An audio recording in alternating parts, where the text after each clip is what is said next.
This episode is brought to you by Huggies Little Snuggler.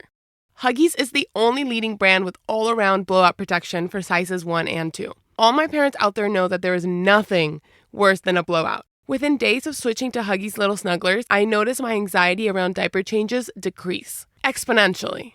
Just last weekend, I was mid-sip on my coffee when next to me my sister gasped. Boom, diaper blowout everywhere. Luckily, I had a stack of Huggies Little Snugglers on me, soft and pillowy, a tiny cloud of salvation. A few minutes later, my nephew was fresh, and hours later, no more blowouts. Crisis averted.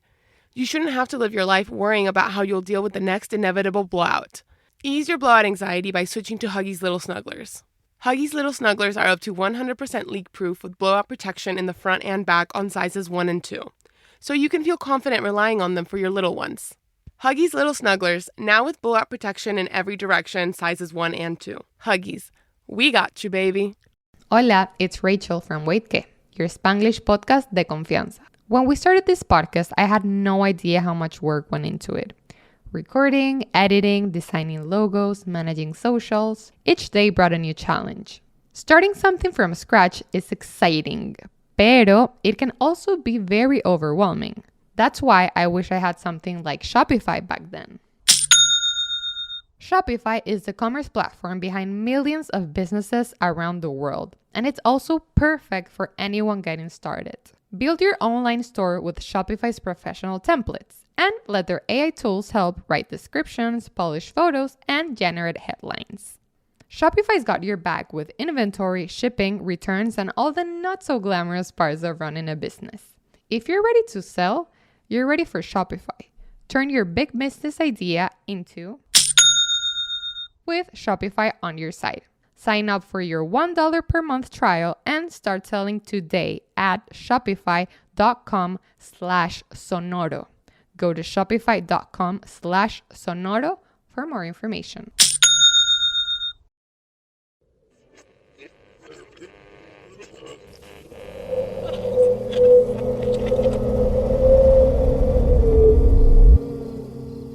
I started up again, and as soon as I turned around the little hill on the road, I saw that there was the entrance to a cemetery. A very old cemetery, one of those with rusty iron gates and crosses so old they were in pieces, with names that you can't even read anymore. It was the only thing there in that part of the road. Where? Where had the person I had given a ride to gone?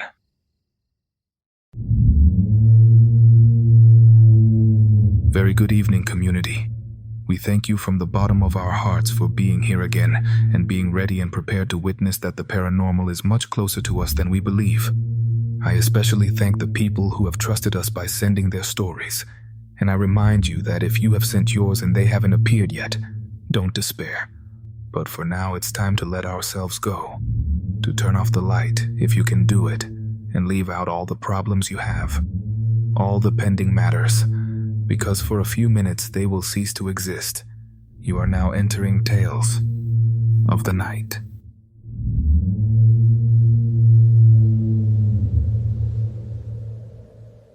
Hello, community. My name is Cooper. I'm an architect, and I want to share with you something that happened to me several years ago when I was working on construction projects within remote communities. And one of those things that one remembers from time to time, and that later, when night falls, you can't stop thinking about them. This was in 2015 in Oaxaca. I was working on a school project and had to supervise some quite remote areas. That afternoon, I had gone to check the grounds in the direction of San Miguel. You see, taking the road that comes from that little hell. It was around 7 o'clock at night when the return began. The road was completely empty. Darkness had fallen completely, and the trees on the sides barely moved with the wind. I was driving a pickup truck with a bed with boxes of those used a lot in construction, a fact that will be important later on. After an hour of advancing on that road, in a stretch where you could no longer see houses or light, I noticed something strange at the edge of the road, a figure that almost seemed to emerge from the trees. I looked carefully. It was a girl. She seemed to be about 10 or 11 years old in a white dress. Her hair was long, straight, and in her hands she carried some very beautiful flowers, flowers that hung almost to the floor, very striking colors. I had never seen anything like it, and to this day, I believe I haven't seen anything similar. When I stopped to see her well and was approaching, she saw me. She flagged me down, raised her hand with all the calm in the world. I hesitated, but since she was completely alone and in those areas, it's not at all common to see people walking at night, much less a girl, I decided to stop. She approached my side. I rolled down the window and asked her if she needed anything. She asked me if I could give her a ride. She told me her house was just 5 minutes away, nothing more. Around the little hill, she said. I told her yes, and I realized that she was standing on the passenger side, as if she had gone around the truck in a second. I didn't even hear her walk. I felt something strange.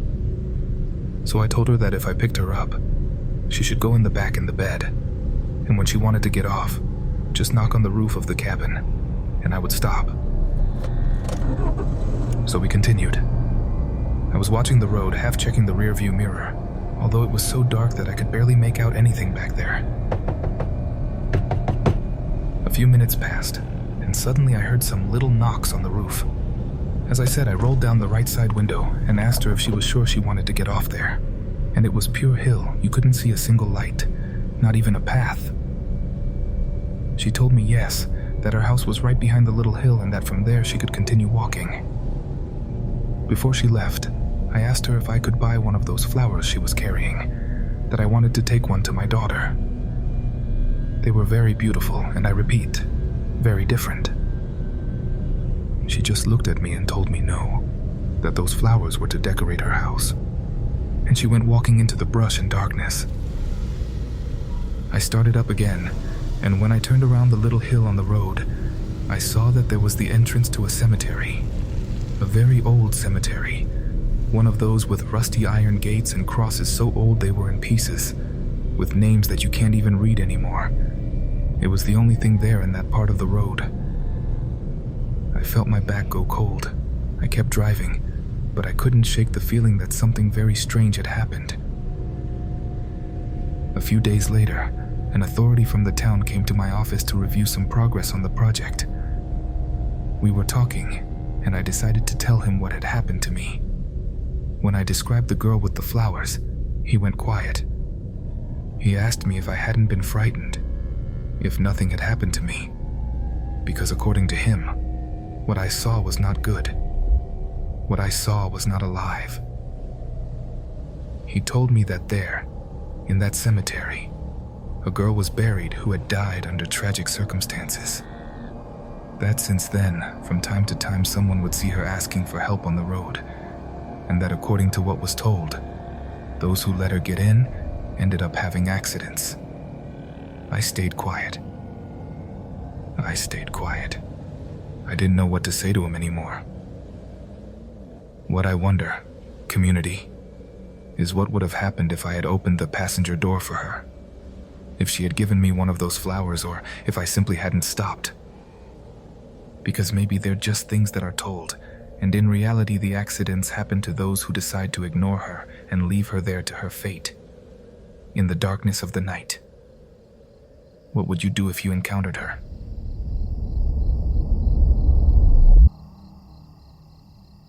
This episode is brought to you by Huggies Little Snuggler.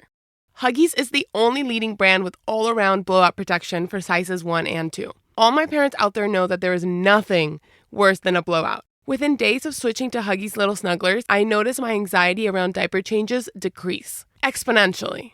Just last weekend, I was mid-sip on my coffee when next to me my sister gasped. Boom, diaper blowout everywhere. Luckily, I had a stack of Huggies Little Snugglers on me, soft and pillowy, a tiny cloud of salvation. A few minutes later, my nephew was fresh, and hours later, no more blowouts. Crisis averted. You shouldn't have to live your life worrying about how you'll deal with the next inevitable blowout. Ease your blowout anxiety by switching to Huggies Little Snugglers. Huggies Little Snugglers are up to 100% leak-proof with blowout protection in the front and back on sizes 1 and 2, so you can feel confident relying on them for your little ones. Huggies Little Snugglers, now with blowout protection in every direction, sizes 1 and 2. Huggies, we got you, baby.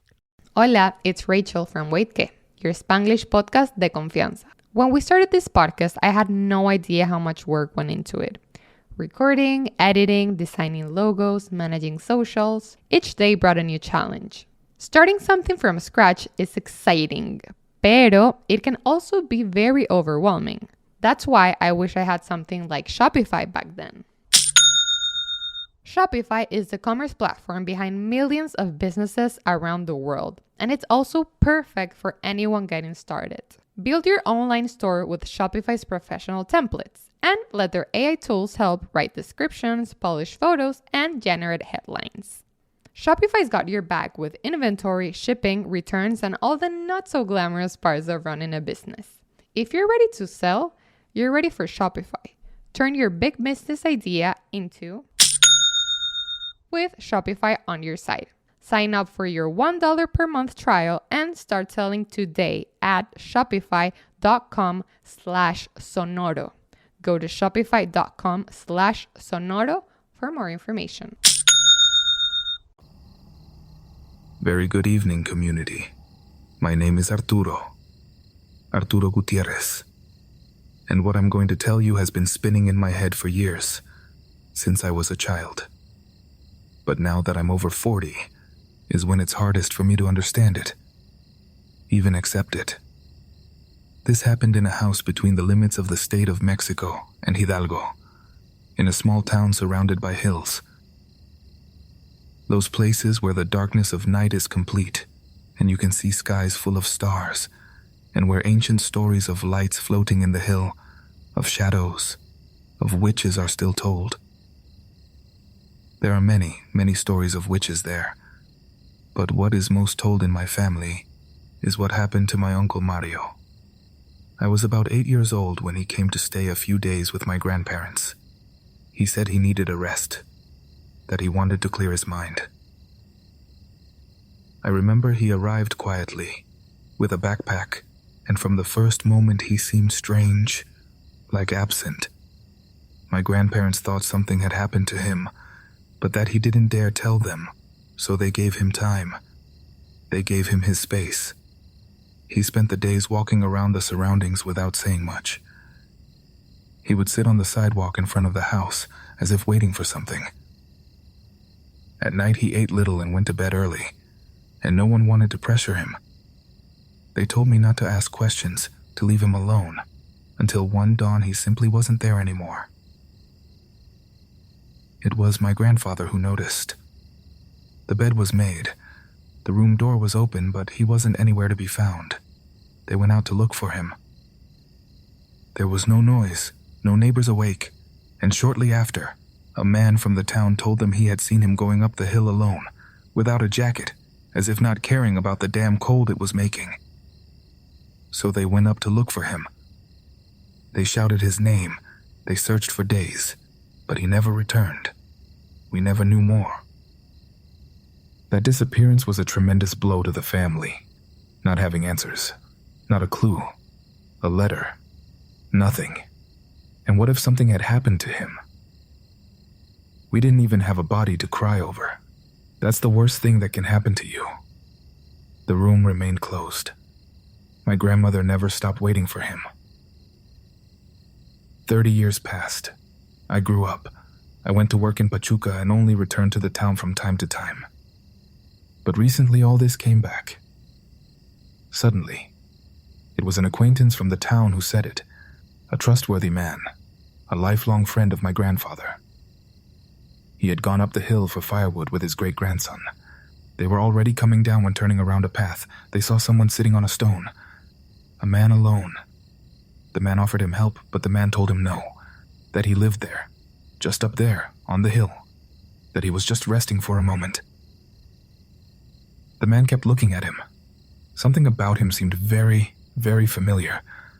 But it wasn't until he left him, until he was going down toward the town, that it hit him. As soon as he arrived, he went straight to one of my aunt's house. He asked for photos of Mario and my aunt, not knowing well what he meant or why. Very scared. Looked for them. In an album there were photos of a birthday party from a few months before Mario disappeared, and when he saw them, the poor man's soul almost fell to the floor. It was him, he said. I just saw him on the hill, sitting on a stone. Exactly like in the photo. I'm not lying to you. He was, as he looks here, he hasn't aged a day. If I can tell you this with such exactness, it's because I was there when he said it. Because fortunately, for better or worse, I was visiting the town. I remember I was left speechless because I thought that now I looked older than him. 30 years later, looking at the photo, if everything is true, my uncle now looks younger than me. My aunt and I went up the hill to the exact point he told us, but of course we didn't find anything. Nothing. And I keep wondering what it was that I saw up there. What was it that made my uncle stay? If he's still alive, if he's trapped, or if somehow he only appears when someone who knew him can still recognize him. Many believe he just got lost, that he died up there. But no one has found even a piece of clothing, a bone, or a cross on the road. I don't know what to think. I'm afraid to imagine what I would do if I found him. If he asked me about his parents, about my grandparents, and I had to tell him that they waited for him until the last day of their lives, that they asked about him even on their deathbed, I'm afraid just thinking about it.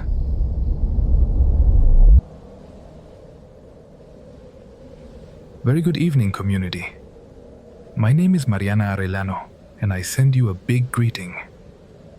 Recently, I listened to one of your episodes where you talked about a UFO sighting in Mexico, and you mentioned that if someone has a similar experience to share it. As soon as I heard it, I remembered a story that my mother has told me for a long time.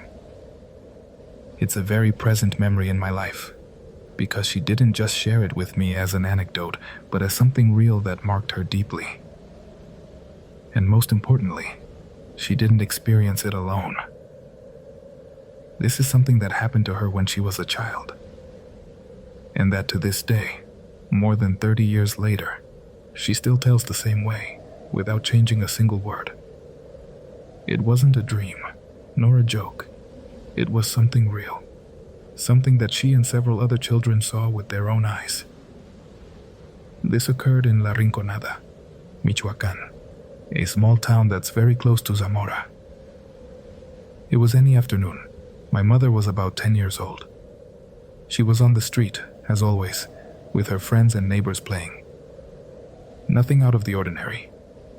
It would be around 7, maybe 7:30 at night. The sun had already set and the sky was cloudy. It wasn't raining, but there was a kind of strange penumbra, that last light that precedes darkness. She says that suddenly, something in the atmosphere changed.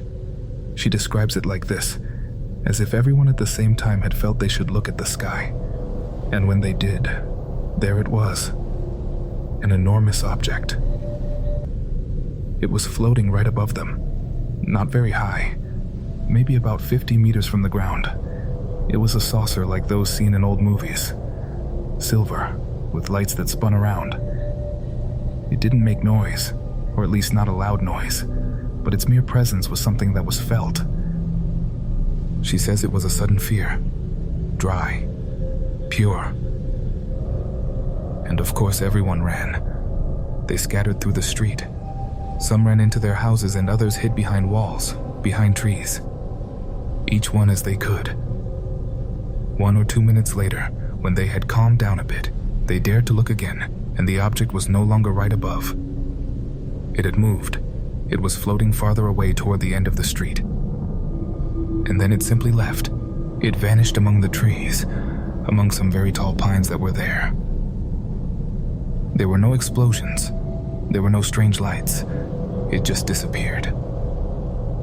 Years later, those who were there still remember that moment clearly. My mother says they have talked about it many times, and everyone agrees on the time, on the place, on what it was like, on the fear. She says it wasn't a dream. It wasn't a children's invention. It wasn't a joke. It was something we all saw and that we will never be able to forget.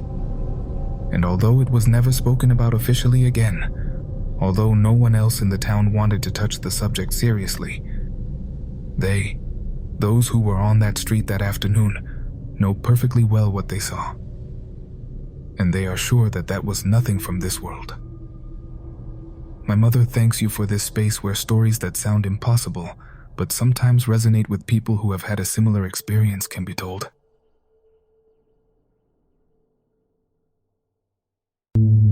Thank you very much, community. I really like UFO stories. I find them very interesting, and personally, I feel that seeing something like that would give me even more fear than a ghost. But please let us know if you like them, if you want to hear more, and definitely if you have seen something similar, please share your story, whether they are your stories or someone you know. We await them with all the love in the world, and also hopefully you can share this channel, this podcast, with that person you know who has many stories to tell. We all know someone like that. Let's not let the stories get lost. Let them fade in our memories. Let's keep them alive. We continue because there are more stories tonight.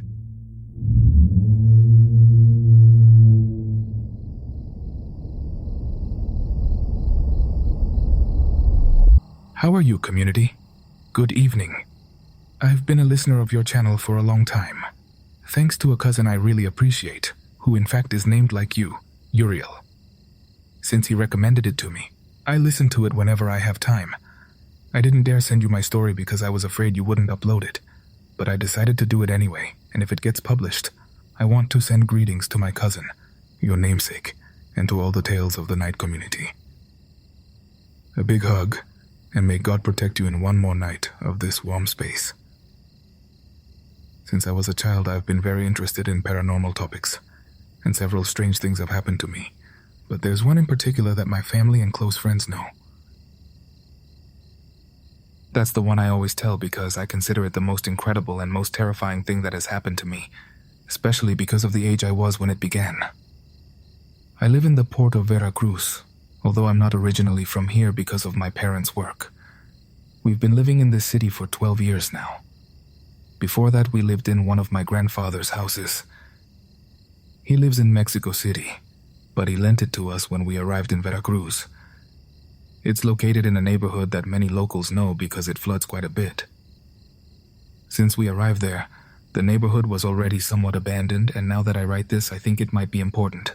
It always gave me a strange sensation of sadness, of a permanent chill. Something gloomy. I never liked living there. The house wasn't the most comfortable either.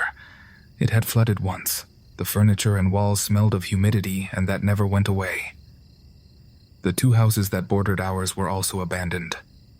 One night, when I was 12 years old, I went to sleep earlier than usual. It was barely 9 o'clock, and although I almost always fell asleep later, that day I felt tired. I don't remember why. I was already lying down, and in front of me was a skylight, an eye of light that faced the roof.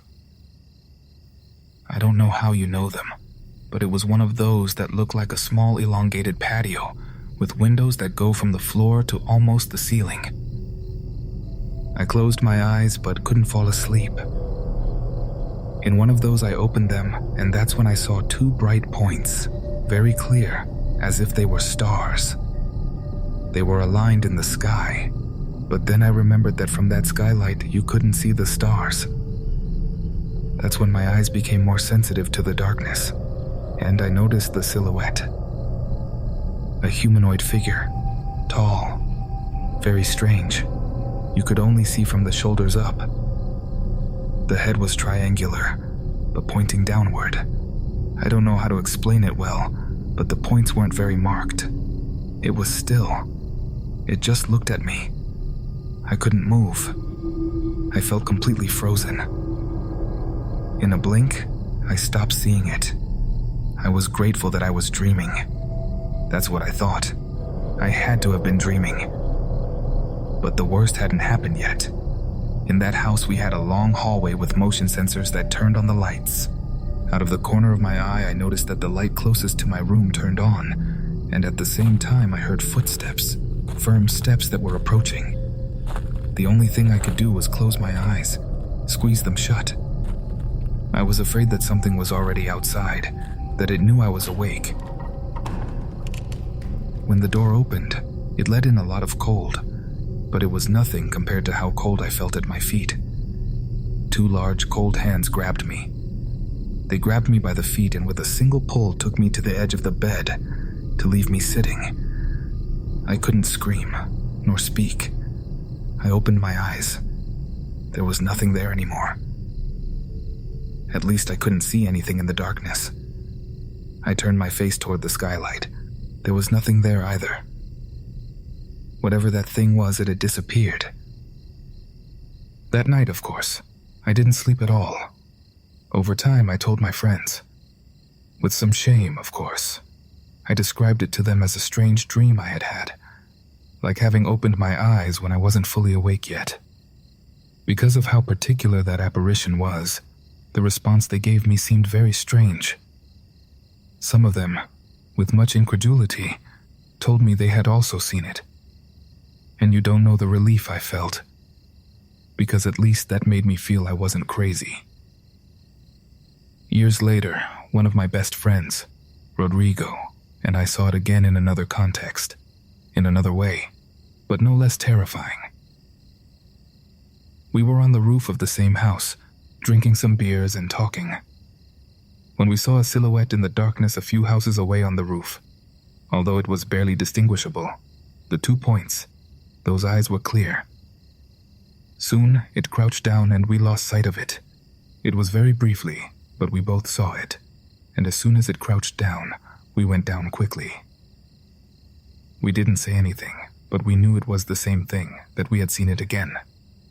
After that, for some reason, I stopped thinking about it, about that entity, about the apparition. My life was gradually settling. They gave me Luna, my little dog, who has been my best company since then. And also something I didn't mention before, but that was extremely important, is that I started to get very close to God. When I was a teenager, I proclaimed myself atheist. I was even one of those who made fun of those who believed. But after living this and other things, one seeks refuge. At least that's how it was for me. We moved to a new house. It's smaller, but it's in a much better area. And although small things have happened to me, nothing like what I lived in that house. I suppose also that we already had calluses, as they say. Until a few months ago. It was dawn. It was around 6, and Luna started to growl. She wasn't barking, just growling softly, looking at a corner of the room. I sat up to see what was happening. And there it was again. That thing. The same figure, taller than I remembered. It almost didn't fit in the room. It was like hunched over. It had very long arms and legs with fingers that looked like claws. And that triangular head, unmistakable. It didn't move. It was just there, looking at me. Luna didn't move either. She just watched it until it left. It disappeared little by little, as if it faded away. And well, the last time I saw it was just 2 weeks ago. As if not to forget it. As if to let me see that it's real. That it's here. It was almost midnight. I was going to drop off my girlfriend at her house. Luna was with us in the back seat. We were listening to an episode of Tales of the Night, and it was the first time I dared to put one on while driving. We arrived. I dropped her off at her house, said goodbye, and on the way back, I kept listening to the episode. I was coming calmly. I want to clarify that, not suggestioned. Almost arriving at my house, Luna stood up in the seat rigid, looking forward as if she knew something was coming. I turned the corner, and there it was again, standing in an empty lot, looking at us, motionless, with its head tilted. It didn't do anything. It didn't approach. It just stayed there, as if it knew we were going to pass. We got home. I went to bed, and to my surprise, I slept very peacefully. The next day, I told my girlfriend what I had seen, and then she told me she had also seen it the night before. But until that moment, she thought it had been her imagination, A brief hallucination or mental confusion. She saw it fleetingly standing next to her when she got up to go to the bathroom. She saw it out of the corner of her eye. A dark silhouette with that unmistakable head. I don't know what it is. I don't know what it wants. I've never heard or seen anything about a being like that. But the fact that several people around me have seen it makes me think it's not imagination. I only know that it hasn't hurt me, but it's still there and I don't think it has left. Unfortunately, I'm sure I'll have more things to tell. This episode is brought to you by Huggies Little Snuggler. Huggies is the only leading brand with all-around blowout protection for sizes 1 and 2. All my parents out there know that there is nothing worse than a blowout. Within days of switching to Huggies Little Snugglers, I noticed my anxiety around diaper changes decrease exponentially. Just last weekend, I was mid-sip on my coffee when next to me my sister gasped. Boom, diaper blowout everywhere. Luckily, I had a stack of Huggies Little Snugglers on me, soft and pillowy, a tiny cloud of salvation. A few minutes later, my nephew was fresh, and hours later, no more blowouts. Crisis averted. You shouldn't have to live your life worrying about how you'll deal with the next inevitable blowout. Ease your blowout anxiety by switching to Huggies Little Snugglers. Huggies Little Snugglers are up to 100% leak-proof with blowout protection in the front and back on sizes 1 and 2, so you can feel confident relying on them for your little ones. Huggies Little Snugglers, now with blowout protection in every direction, sizes 1 and 2. Huggies, we got you, baby. Hola, it's Rachel from Wait Que, your Spanglish podcast de confianza. When we started this podcast, I had no idea how much work went into it. Recording, editing, designing logos, managing socials. Each day brought a new challenge. Starting something from scratch is exciting, pero it can also be very overwhelming. That's why I wish I had something like Shopify back then.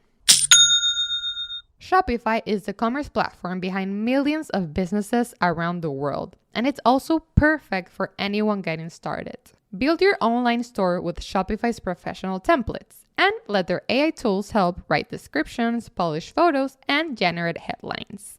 Shopify's got your back with inventory, shipping, returns, and all the not-so-glamorous parts of running a business. If you're ready to sell, you're ready for Shopify. Turn your big business idea into with Shopify on your site. Sign up for your $1 per month trial and start selling today at shopify.com/sonoro. Go to shopify.com/sonoro for more information. Hello, how are you all? My name is Israel and I'm from Iztapalapa in Mexico City. What I want to tell you happened to me when I was a child. When I was about 5 or 6 years old at most. But despite that, I still have it very present. In fact, I think I'll never forget it because of the way it marked me. At that time, I lived with my grandmother in a small house, with 2 bedrooms and a living room that was also a dining room. It was one of those old houses with cement floors, humid walls, and silence. A lot of silence, which caused everything to be heard at night. The whole street, the dogs, the cars passing in the distance, the neighbors' voices when they fought, or distant music. I slept in the same bed as my grandmother, next to a window that faced directly onto the street. In that week, the week this happened, I had been waking up several times in the early morning, always more or less at the same time, between 12 and 1 o'clock. I didn't know why. I just woke up with a strange sensation, like a lot of fear. And always I heard the dogs barking. But not like when they see someone, but as if they wanted to scare something away, as if they were defending the territory. The night that what I'm going to tell you happened was the worst. I remember I woke up and saw the clock we had on the nightstand. It was one of those with an image of the Virgin and some numbers that could be seen faintly. It showed 12:30. I was used to that happening to me, to waking up. But that time was different. That time, in addition to the dogs, I heard something outside. It wasn't normal crying. It was something else. It was like a distant voice, dragged with pain, like a soft scream that stretched, that hurt to hear it. I couldn't say where it came from, but I felt it close, so close that I covered myself completely with the blanket, as if that could protect me. I tried to wake my grandmother. I touched her arm. I spoke to her softly, but she didn't pay attention to me. She kept sleeping as if nothing was happening, and that was what scared me most. She had very light sleep. From under the blanket, I saw how the moonlight filtered through the window. I couldn't take the curiosity anymore, so I got up to peek out. I barely moved the curtain, thinking I wasn't going to see anything, that I was going to convince myself it was just my imagination. But in the house across the street, on top of the roof, a woman was standing. Or, well, not exactly. She was like between standing and crouched, with her arms hanging and her chest forward, with her back to me, looking at the street. She had a very dirty, long dress.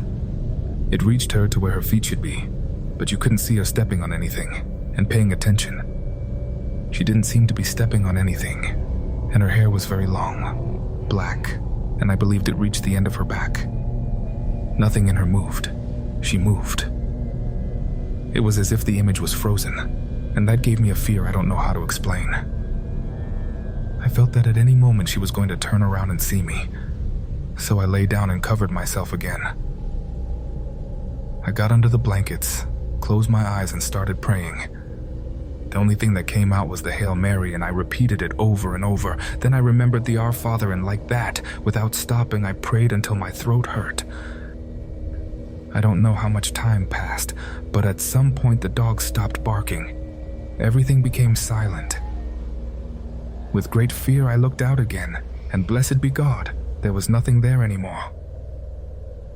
Neither the woman nor strange sounds. Nothing weird, just the roof across the street and the cloudy sky. I fell asleep as I could, but when I woke up, the bed was soaked. I hadn't wet myself or anything. It was sweat. I had bathed in sweat all night. I woke up exhausted, as if I had been running. I washed everything before grandmother asked me. And I never told her what I saw. I didn't know how to tell her. I just remember that for a long time when I heard the dogs barking at night, I covered myself up to the top.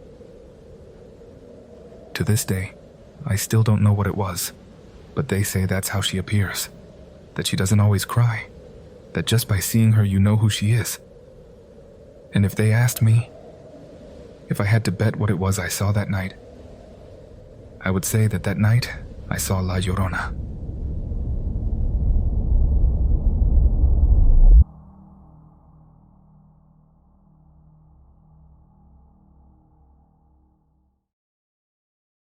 This episode is brought to you by Huggies Little Snuggler. Huggies is the only leading brand with all-around blowout protection for sizes 1 and 2. All my parents out there know that there is nothing worse than a blowout. Within days of switching to Huggies Little Snugglers, I noticed my anxiety around diaper changes decrease exponentially. Just last weekend, I was mid-sip on my coffee when next to me my sister gasped. Boom, diaper blowout everywhere. Luckily, I had a stack of Huggies Little Snugglers on me, soft and pillowy, a tiny cloud of salvation. A few minutes later, my nephew was fresh, and hours later, no more blowouts. Crisis averted. You shouldn't have to live your life worrying about how you'll deal with the next inevitable blowout. Ease your blowout anxiety by switching to Huggies Little Snugglers. Huggies Little Snugglers are up to 100% leak-proof with blowout protection in the front and back on sizes 1 and 2, so you can feel confident relying on them for your little ones. Huggies Little Snugglers, now with blowout protection in every direction, sizes 1 and 2. Huggies, we got you, baby. Hola, it's Rachel from Wait Que, your Spanglish podcast de confianza. When we started this podcast, I had no idea how much work went into it. Recording, editing, designing logos, managing socials. Each day brought a new challenge. Starting something from scratch is exciting, pero it can also be very overwhelming. That's why I wish I had something like Shopify back then. Shopify is the commerce platform behind millions of businesses around the world, and it's also perfect for anyone getting started. Build your online store with Shopify's professional templates and let their AI tools help write descriptions, polish photos, and generate headlines.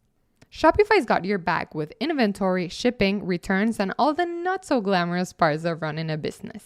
If you're ready to sell, you're ready for Shopify. Turn your big business idea into with Shopify on your site. Sign up for your $1 per month trial and start selling today at shopify.com/sonoro. Go to shopify.com/sonoro for more information.